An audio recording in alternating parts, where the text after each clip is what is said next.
महामुनि तिलक योगी भाग 4। जैसे ही वह ऊर्जा चक्र तिलक के माथे में स्थिर हुआ, तिलक पूरी तरह से शांत और स्थिर हो गया। उसके शरीर से उसका नियंत्रण समाप्त हो चुका था। वह केवल एक बुद्ध की तरह शांत बैठा था। अचानक ही एक अदृश्य आवाज उसे सुनाई देती है। मेरे तप का फल जो ऊर्जा के रूप में मेरे माथे से निकल रहा था, उसे अनजाने और नियति के चलते तुमने भी धारण किया है, जिसका प्रभाव मेरे द्वारा 20 वर्षों के लिए रोक दिया गया था। आज से वह ऊर्जा अपना प्रभाव दिखाना प्रारंभ करेगी। हम अपना शरीर छोड़ चुके हैं, क्योंकि तुम्हें 20 वर्ष बाद यहाँ आना था। इसलिए हम सूक्ष्म शरीर के रूप में अर्थात आत्मा के रूप में यहाँ तपस्या में लीन थे। आज हुए इस घटनाक्रम और आगे भी होने वाले प्रभावों को तुम्हें अपने तक ही सीमित रखना है। बाहरी दुनिया में तुम्हारे द्वारा यदि कुछ बताया भी जाता है तो उसे कोई नहीं मानेगा। तिलक सब कुछ सुन सकता था, लेकिन ना ही कुछ बोल सकता था और ना ही उठ सकता था। वो तो वैसे बस सुनता ही रहा। ये ऊर्जा अति शक्तिशाली है। इसे अच्छे या बुरे किसी भी रूप में प्रयोग किया जा सकता है, पर याद रखना कि इसका प्रभाव तुम पर इसके प्रयोग पर ही निर्भर करेगा। इससे दुनिया में तुम सकारात्मकता को बढ़ा सकते हो और नकारात्मकता को कम कर सकते हो। लेकिन यदि नकारात्मकता को बढ़ाने के लिए उपयोग करोगे तो नियति पुनः सकारात्मकता को बढ़ाने के लिए नई ऊर्जा को भेजेगी, जो कि तुम्हारे विरोध में खड़ी होगी। प्रतिदिन कुछ समय इस ऊर्जा को देना उचित होगा, जिससे तुम इससे एक रूप हो सको और इसे समझ सको। जब भी तुम्हें मेरी आवश्यकता होगी, मैं तुम्हारे मार्गदर्शन के लिए आने की कोशिश करूंगा। आवाज धीरे धीरे दूर होती गई। तिलक के पूरे शरीर में कंपन प्रारंभ हो चुका था। कुछ समय में ही उसके शरीर पर उसका नियंत्रण वापस आने लगा। हाथ पैर धीरे धीरे हरकत में आने लगे थे। हालात सामान्य होने पर तुरंत ही तिलक उठकर खड़ा हो गया और गुफा के बाहर आने लगा। लेकिन उसे यह समझ में नहीं आ रहा था कि जिस अंधेरी गुफा में वो बड़ी मुश्किल से आहट लेकर अंदर पहुंचा था, उतने ही अंधेरे में उससे निकलते समय वह बिना कुछ देखे भी आसानी से बिना टकराए बाहर आ रहा था। सावित्री जी, तिलक बेटा कितनी देर लगा दी? मैं तो घबरा ही गई थी। 6 बज गए हैं। चलो, अंधेरा होने वाला है। अंधेरा होने से पहले हमें लौटना है। तिलक अभी भी अंदर की घटना से उबरा नहीं था। उसे अभी भी लग रहा था कि जैसे वो अभी नींद से उठ जाएगा और पता चलेगा कि यह स्वप्न है, लेकिन ऐसा नहीं हुआ। रात्रि में होटल लौटकर सावित्री जी ने खाना खाते खाते बातचीत प्रारंभ की। सावित्री जी, तिलक अंदर इतनी देर क्यों लग गई थी? तिलक को तुरंत गुफा में साधु की आवाज याद आई कि पूरे घटनाक्रम को केवल अपने तक ही सीमित रखना है। कुछ नहीं माँ, अंधेरा ज्यादा था और गुफा लंबी थी, इसलिए देर लग गई। अचानक तिलक को मोबाइल की याद आई तो उसने जेब से मोबाइल निकालकर चेक किया। तिलक, अरे ये तो चालू है। सावित्री जी, क्यों, क्या हुआ? तिलक, कुछ नहीं माँ, हो सकता है कि मैंने पहले ध्यान से चेक नहीं किया। मुझे लगा कि ये बंद था, तिलक ने बात संभाली। सावित्री जी, योगी साधु की बात भी पूरी हो गई और तुम्हारा 25वां जन्मदिन भी हो जा रहा है। मेरी चिंता समाप्त हो गई। छुट्टी के शेष बचे दिन तिलक और सावित्री जी ने ऋषिकेश में विभिन्न स्थानों में घूमते हुए खत्म किए। अब सावित्री जी की वर्षों की चिंता समाप्त हो चुकी थी और तिलक के मन में पुराने कई प्रश्न समाप्त हो चुके थे। अब कई प्रश्न लेकिन नए उसके दिमाग में जन्म लेने लगे थे। माँ, टिफिन जल्दी दो, छुट्टी के बाद आज बहुत काम ज्यादा होगा, तिलक ने जूते पहनते हुए कहा। सावित्री जी, हाँ ये ले, बॉस को बता देना कि आज ही सुबह वापस आए हैं। यही बहुत है कि तुम ऑफिस जा रहे हो।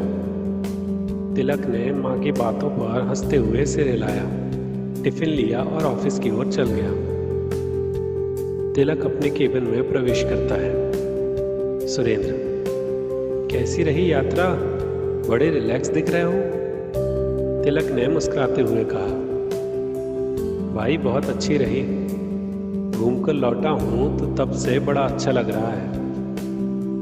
सुरेंद्र, बॉस ने कल शाम को तुम्हारे लिए नए प्रोजेक्ट की फाइल भेजी थी, तुम्हारी टेबल पर ही रखी है। तिलक, अच्छा ये वाली? हाँ हाँ मिल गई। तिलक दिन भर काम करने में व्यस्त रहा। तिलक कंप्यूटर पर काम करते हुए मन में सोचता है, उस दिन प्रोग्रामिंग जिस स्पीड से हुई थी वैसे नहीं हो पा रही है। आज तो सामान्यतः जैसे मैं पहले काम करता था वैसे ही कर रहा हूँ। सोचते सोचते तिलक हल्के से मुस्कुरा दिया।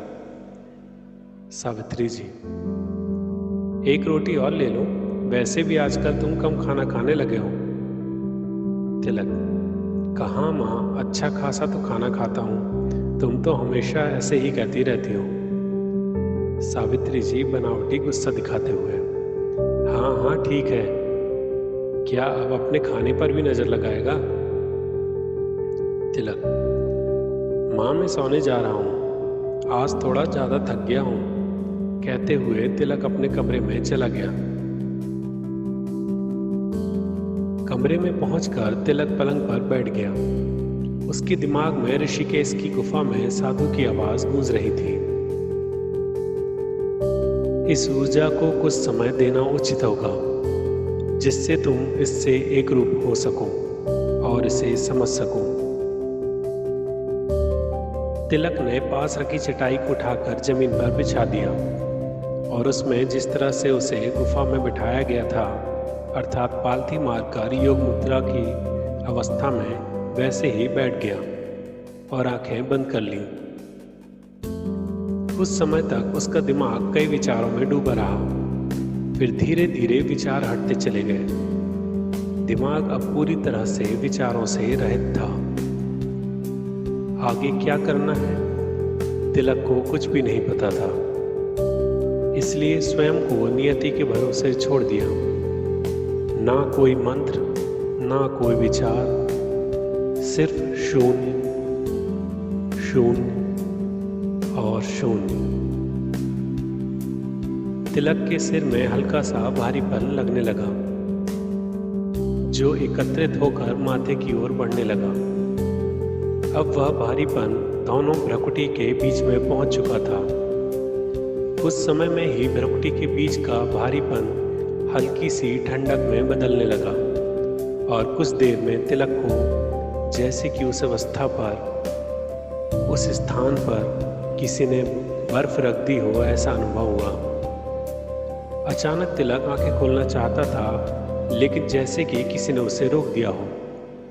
कुछ समय में ही तेज ठंडक कम होकर शीतलता में बदल गई। अब तिलक को शांति की अनुभूति हो रही थी।